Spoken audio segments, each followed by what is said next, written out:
quarterbacks out there really got to watch out because a bad head coach can threaten their entire career. I delegated the offense. Also, I take responsibility for our ineptness over that period of time.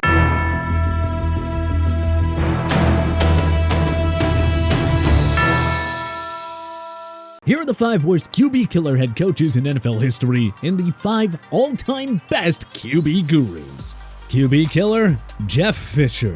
Steve McNair, a former MVP winner who helped the Tennessee Titans to a Super Bowl 34 appearance, is obviously a notable exception. But once the Titans moved on from McNair, Fisher's career was never the same. Fisher just could not get it going with the highly touted Vince Young, the number 3 selection of the 2006 NFL Draft. Fisher had minimal short-term success with Kerry Collins in 2008 and 2009, but then it went crashing down from there. He couldn't get 2010 first overall pick Sam Bradford going with the St. Louis Rams. He couldn't get Nick Foles going. He couldn't do anything with 2016 first overall pick Jared Goff, who lo and behold emerged as a Pro Bowler in year 1 under Sean McVay. Keep in mind that Foles and Bradford had their moments outside of Fisher's Rams. Also, consider this. Over his 5 years as the Rams head coach, Fisher's team never finished above 21st in scoring. Moral of the story, quarterbacks always fared better when Fisher wasn't calling the shots.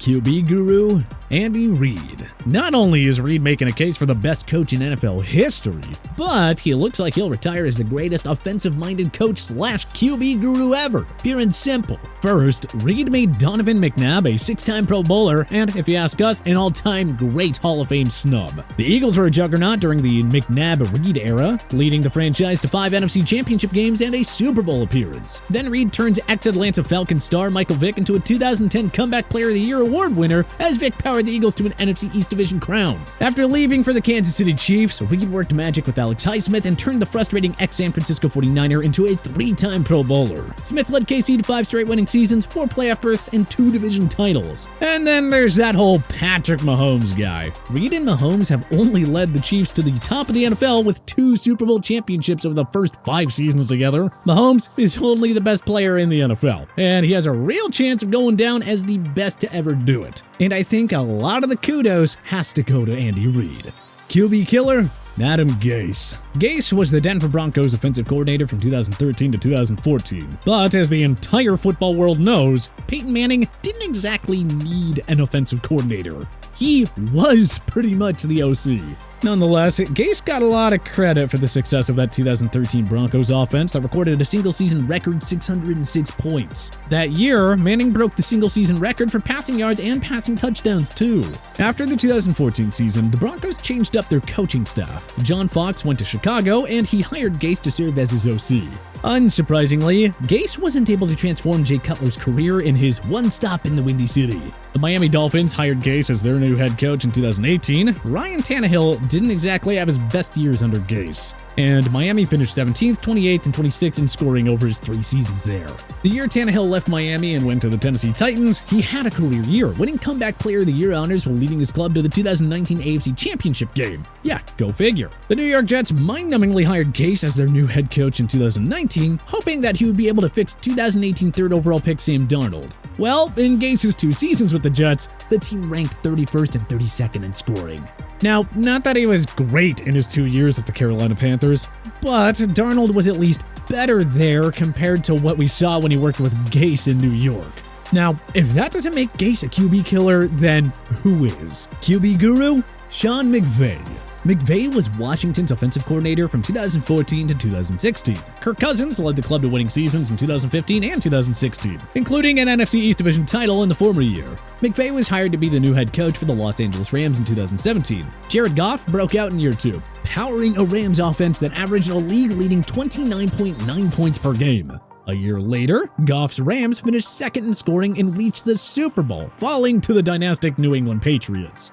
After 2 inconsistent seasons from Goff, the Rams opted to trade him and land Matthew Stafford from the Detroit Lions in 2021. Oh, and all the Rams did in year 1 with Stafford was win Super Bowl 56 over the Cincinnati Bengals. Doing wonders with 3 different QBs and going to the Super Bowl with 2 of them? That is a QB guru if we've ever seen one, folks. QB killer? Lovie Smith. Smith will definitely go down as one of the better defensive-minded coaches of his era, but his inability to make it work with quarterbacks will most certainly keep him out of the Hall of Fame. In his first year as Chicago's head coach in 2004, Smith used 4 different QBs: Chad Hutchinson, Craig Krenzel, Jonathan Quinn, and Rex Grossman. The result? The 32nd ranked scoring offense that averaged a woeful 14.4 points per game. Yes, the Bears won the NFC North in 2005, the same year Smith won Coach of the Year honors. But starting QB Kyle Orton, who went on to enjoy minimal success with the Denver Broncos, had 9 touchdowns against 13 picks that year. And yes, the Bears' high-powered defense and Devin Hester propelled them to a Super Bowl 41 appearance. Smith couldn't really do much with Jay Cutler either. In fact, the latter went on to play his best football under Mark Trestman in 2013, the year the Bears moved on from Smith. Smith couldn't get it going with Josh McCown or Jameis Winston over his 2-year tenure with the Tampa Bay Buccaneers. Davis Mills had a solid rookie year for the Houston Texans under David Culley in 2021, only to regress big time in 2022 under Smith, who replaced Culley as the head coach. Our advice to teams looking to hire Smith? Simple. Just keep the man on the defensive side of the ball. QB guru, Don Coryell. You know you did wonders as a QB guru head coach when there is a Wikipedia page named after your offense. In the case of Don Coryell, it was called the Air Coryell offense. After coaching post-secondary football in Canada, Coryell took his talents south of the border, coaching the Whittier Poets and the San Diego State Aztecs. In 1973, he made the jump to the NFL, taking over as head coach of the St. Louis Cardinals. Then Cardinals quarterback Jim Hart enjoyed his best years under Coryell's guidance, leading the Redbirds to the postseason twice after earning 4 straight Pro Bowl nods from 1974 to 1977. In a surprise, the Cardinals fired Coryell after the 1978 season. The vertical offense master was then hired by the San Diego Chargers, and it was there where Coryell would enjoy the best run of his legendary coaching career. The Air Coryell offense was led by quarterback Dan Fouts, tight end Kellen Winslow, and wide receiver Charlie Joyner, all proud Canton members. Over Coryell's 9 seasons in San Diego, the team ranked in the top 10 in scoring offense 7 times, including number 1 3 times. From 1978 to 85, the Chargers finished number 1 in passing offense 7 times, the lone exception coming in 1984, and they were second that year. Coryell's offensive mastery helped Fouts win 4 passing yard titles to go along with 6 Pro Bowl nods and 1980s All-Decade Team honors. Yeah, Coryell is definitely a QB guru. QB killer, John McKay.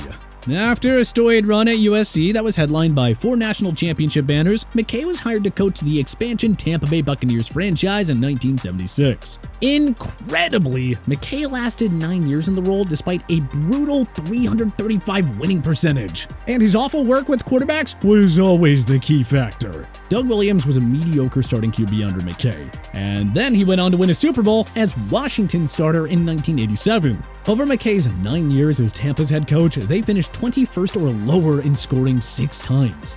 They were 15th or lower in passing yards 5 times, including 25th or lower thrice. Steve DeBerg was a quality starter in San Fran and Kansas City, but was the ultimate turnover machine under McKay in Tampa Bay. And Jack Thompson's 2-year run in Tampa was so awful that he was out of the league after the 1984 season. What can we say? McKay just never had it with quarterbacks. QB guru, Kyle Shanahan. In Shanahan's second year as the Houston Texans OC in 2009, Matt Schaub, of all people, led the league in passing yards at 4,770. Kyle then joined his father Mike in Washington after the elder was hired as the club's new head coach in 2010. Shanahan helped 2011 Heisman Trophy winner Robert Griffin III win Offensive Rookie of the Year honors in 2012. Shanahan then spent the 2015 and 2016 seasons with the Atlanta Falcons. In the latter, Matt Ryan captained the NFL's #1 scoring offense en route to MVP honors. After the Super Bowl 51 collapse and after Shanahan's departure, Matty Ice was never the same QB again. Shanahan was hired as the San Francisco 49ers head coach in 2017. He went to 1 Super Bowl and 2 NFC Championship games with Jimmy Garoppolo as his starting quarterback. In 2022, the 49ers lost Trey Lance and Garoppolo to the season with injuries, and Shanahan turned Mr. Irrelevant Brock Purdy into a megastar, as Purdy won all 7 starts en route to another NFC title game appearance. Look, you can criticize Shanny all you want about his team always coming up short in big games, but Schaub, RG3, Ryan, Lance, Garoppolo, and Purdy will all happily tell you how awesome life is when you're working in his offense. QB killer, Rex Ryan. Like Lovie Smith, Ryan built a solid reputation as a defensive-minded coach. But on the other hand, this man could not develop a half-decent QB to save his gosh darn life. After a successful 10-year run on the Baltimore Ravens defensive coaching staff, Ryan was hired as the new head coach of the New York Jets in 2009. The Jets used the number 5 pick in that year's draft on USC QB Mark Sanchez. Yeah, Ryan coached the Jets to consecutive AFC title game appearances in 2009 and 2010. But don't be fooled. That was because of the stingy Darrelle Revis-led defense that finished 1st and 6th in scoring over those 2 years respectively. During Sanchez's 4 years as the Jets starting QB, the passing game straight up sucked. They never finished in the top half in passing. Sanchez completed 55.1% of pass attempts for 68 yards and 69 TDs in his 4 years under Ryan's guidance. But oh, it gets even uglier. Remember 2022 Comeback Player of the Year Geno Smith? His rookie and sophomore years were painful under Ryan, who then jumped ship to the Buffalo Bills in 2015. Tyrod Taylor and EJ Manuel were no better under Ryan during the latter's 2-year tenure as Buffalo's head coach. And now we leave you with this stat. In Ryan's 8 years as an NFL head coach, his team finished 28th or worse in passing yards 6 times. QB guru, Bill Walsh.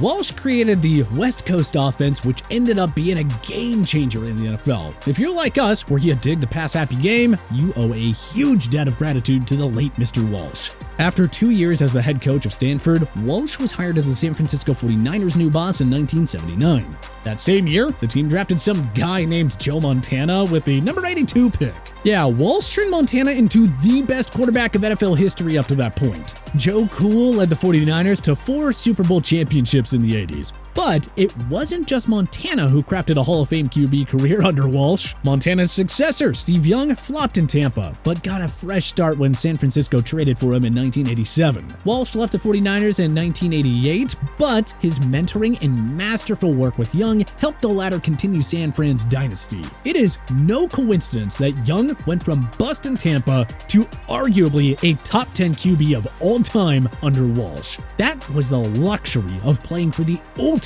NFL QB guru. But what other QB killer head coaches and QB gurus should we have included on our list? Let us know in the comment section below. If you like this video and learned a thing or two, clicking the like button helps out a ton. And hey, we appreciate it. If this is your first time coming around to TPS though, subscribing is a great idea because we put out videos like this every single day. But as always, thanks for watching and we'll see you guys next time.